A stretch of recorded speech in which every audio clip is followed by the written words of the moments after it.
سانحة للتسجيل اللي فرط فيهم الملعب التونسي. ونعود دائما إلى أومارو يسدد في رادس، والعيفي ما يسجلش، يسدد في النيفر ما فما حد يسجل، وهكذا دواليك.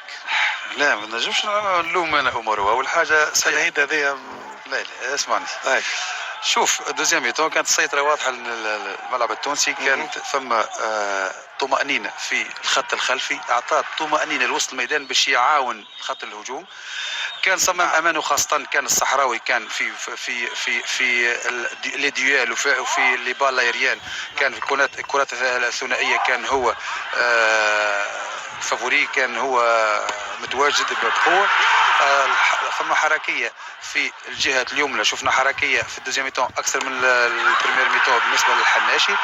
يمكن أومارو، يمكن الحلقه المفقوده اللي انت حكيت أومارو، لانك تجي نحلوا البوست نتاع أومارو اللي هو لاعب ارتكاز، لكن يلعب في خطه غير خطه. هو مقدم كروليور، كلاعب ارتكاز في الطول هذاك، في المورفولوجيا هذيك ما ينجمش يكون يعطي اللمسه الاخيره ويستغل نقطه قوه الملعب التونسي اللي هي التريو الهجومي اللي يتميز بالسرعه. كانت اللمسه الاخيره كان من أومارو اللي هو يشغل خطه، نقولوا نحن ريجيسور، ما كانتش في المستوى اليوم.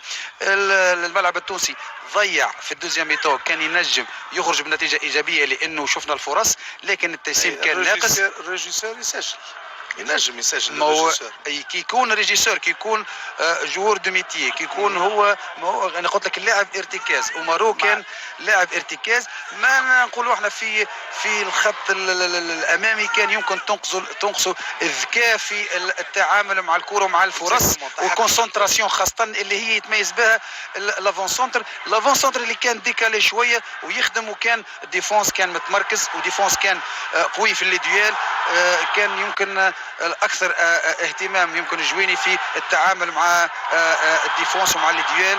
كان يمكن ستاسيون اكثر منه قدام الكاش في الفينيش. بالنسبه لك انت الملعب التونسي فرط في الانتصار؟ بالنسبه لي انا الملعب التونسي فرط في الانتصار.